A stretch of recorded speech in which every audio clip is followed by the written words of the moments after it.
বেজে গেছে লোকসভা নির্বাচনের নির্ঘণ্ট। ইতিমধ্যে সারা রাজ্য জুড়ে চলছে কেন্দ্রীয় বাহিনী ও পুলিশের রুট মার্চ। যদিও আগেভাগেই নির্বাচনকে কেন্দ্র করে রাজ্যে নামানো হয়েছে কেন্দ্রীয় বাহিনী, আর রাজ্য পুলিশ ও কেন্দ্রীয় বাহিনীর জওয়ানেরা জেলা জেলায় করছে রুট মার্চ।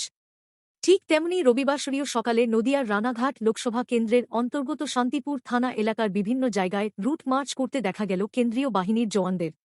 যদিও কেন্দ্রীয় বাহিনীর জওয়ানদের দেখে বাইরে বেরিয়ে আসে স্থানীয় মানুষ। পুলিশ আধিকারিকরা কথা বলেন সাধারণ মানুষের সাথে।